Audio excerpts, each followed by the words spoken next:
And then I think my voice was also suffering. I think everything started to suffer for me. Steve Perry, the legendary voice of Journey, was known for stirring up both passion and tension in the rock world.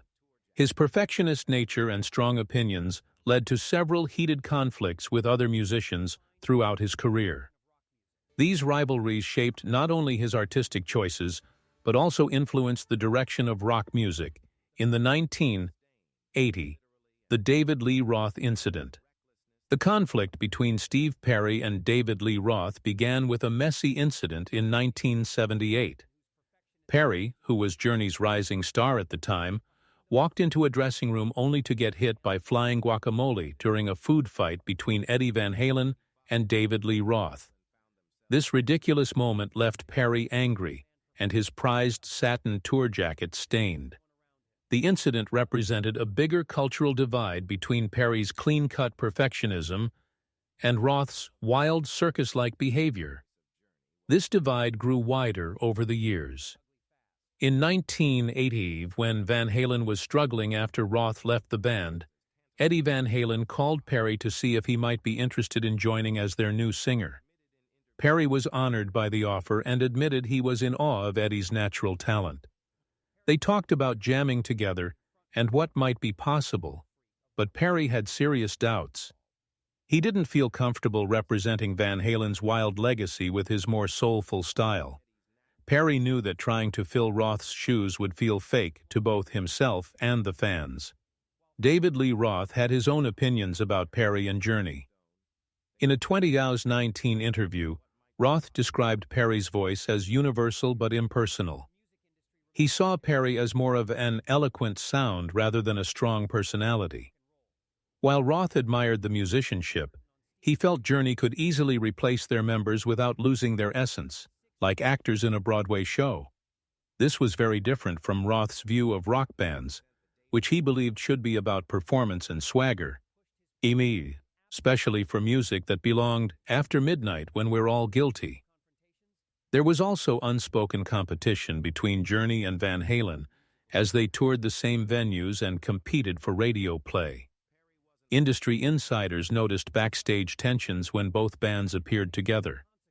Perry was reportedly cold toward Roth during shared events, preferring to stay away from Van Halen's chaotic energy. Roth, on his part, dismissed Journey's music as elevator music with guitars, which only made their relationship worse. Don Henley and the corporate rock debate. Perry's conflict with Don Henley of the Eagles started at a 1980 record label meeting where Henley criticized Journey's music as corporate rock. This comment hit Perry hard because it questioned his artistic integrity. Perry fired back, calling Henley a hypocrite who pretends to be an artist while counting his money. This exchange represented two different views of what rock music should be. Henley, known for his careful craftsmanship and role as the Eagles' moral compass, saw Journey's polished, radio-friendly sound as too commercial and manufactured. Perry, however, believed Journey had earned their success by combining technical skill with genuine emotional power. He saw their band as hard-working artists who created songs that would last. The roots of their conflict went back to the 1970 rock scene, where both artists had to navigate an industry increasingly focused on image and radio play. The Eagles had already established themselves as serious songwriters with albums like Hotel California, while Journey was transforming from a progressive rock band into a mainstream success. When Henley publicly dismissed Journey's sound, it wasn't just a casual comment. For Perry, it was a direct attack on everything he stood for as an artist. Perry's response was swift and harsh. To him, Henley represented the worst kind of critic, someone who profited from the very music industry machine he claimed to hate. This rivalry became a quiet driving force behind many of Perry's creative decisions during the 1980s. It wasn't just about beating the Eagles on the charts. Perry wanted to prove that Journey's music had real substance and that their success wasn't hollow. Neil Schon. From partners to legal enemies, perhaps the most painful conflict was between Perry and his Journey bandmate Neil Schon. These two men had built one of the most beloved bands in rock history together. but they ended up as bitter enemies in courtrooms and media headlines. When Perry joined Journey in 1977, he and Sean formed a powerful partnership that drove the band's success. Behind hits like Don't Stop Believin' and Separate Ways, however, were growing differences in how they saw the band's future. Sean, who co-founded Journey, viewed it as an evolving group that should continue exploring new directions. Perry, with his perfectionist nature and emotional investment in the music, increasingly saw himself as the guardian of the band's soul. The tension built through the 1980 and peaked during the Raised on Radio sessions, when Perry took almost complete creative control. He pushed out longtime band members and reshaped the groups, according to his vision. Sean felt this was a power grab, while Perry felt isolated and unsupported in his artistic goals.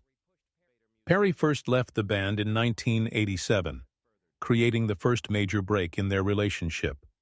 He briefly returned in the mid-1990s for the Trial by Fire album, but a hiking injury prevented him from touring, and this time the split became permanent. When the band continued without him, using singers who sounded similar to Perry, he felt deeply betrayed. Meanwhile, Sean pressed forward, committed to keeping Journey's legacy alive for the fans. But Perry saw this as turning the band's magic into a commodity for endless tours and merchandise. This disagreement exploded into public view decades later with a trademark dispute.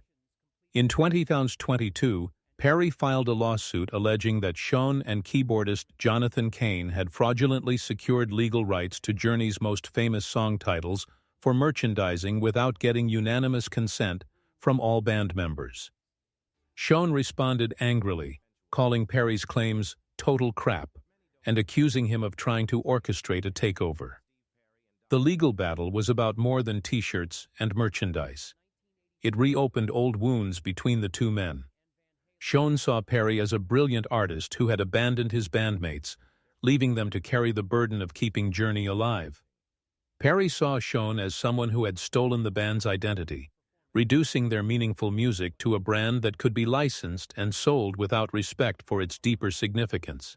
Even though Perry dropped the trademark lawsuit in 2023, the damage was done.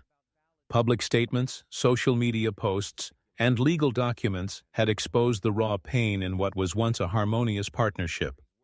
Perry later reflected on his unwillingness to reunite with Sean, saying, "You can still love someone but not want to work with them. And if they only love you because they want to work with you, that doesn't feel good to me." This statement captured the heart of their broken relationship. The recognition that whatever creative spark had once connected them was now buried under decades of mistrust and pain. Kevin Cronin and the Battle for America's soundtrack. The rivalry between Steve Perry and Kevin Cronin of REO Speedwagon was built on professional jealousy and the frustration of living in someone else's shadow. The tension came to a head during the 2005 Chicago White Sox World Series parade, when Perry appeared on a float singing "Don't Stop Believin'" as the team's victory anthem. Cronin, a lifelong White Sox fan from the area, was frustrated and hurt. As he put it, "I'm the guy with the White Sox picture in my road case. I was Luis Aparicio for my entire childhood. Steve Perry's from Northern California. What does he know about the White Sox?" While Cronin presented his comments as light-hearted banter, there was real pain underneath. For years he had lived in the shadow of Perry's voice and Journey's anthems, which seemed to become the soundtrack for America's biggest moments. No matter how many hits REO Speedwagon had, or how many sold-out arenas they played, Perry's voice always seemed to eclipse everything around it. On paper, Perry and Cronin should have been allies. Both led powerful bands that balanced rock edge with radio-friendly hooks. Both had gifts for creating ballads that moved millions of people. Both were perfectionists in their own ways. But here Perry sought flawlessness in every note and harmony. Cronin valued sincerity and emotional connection, even if it meant an occasional crack in the voice or missed note. Perry saw Cronin not just as competition, but as a measuring stick for his own success. He monitored REO's chart positions, tracked radio play, and obsessed over which band's ballad was dominating the airwaves.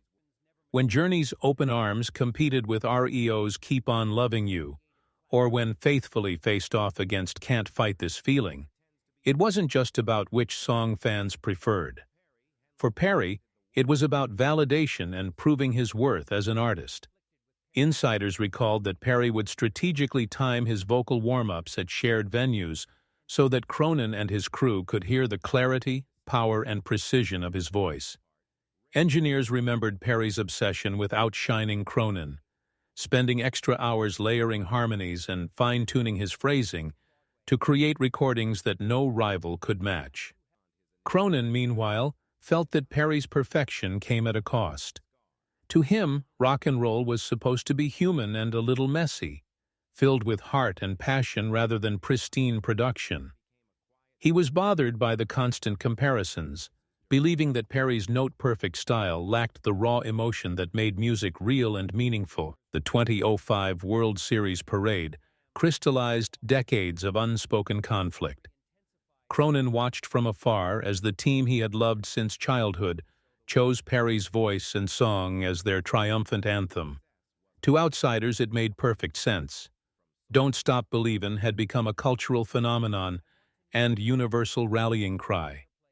But for Cronin, it felt like one more stolen moment, one more spotlight claimed by the man he could never quite outrun. His playful comments about the parade masked a deeper truth. In the battle for America's soundtrack, Perry had won, and Cronin was left to joke about it at charity events and radio interviews. Other notable conflicts: Perry also had tensions with Sammy Hagar and Lou Gramm of Foreigner. With Hagar, the rivalry was fueled by media comparisons of their vocal styles and mutual resentment that affected their creative choices.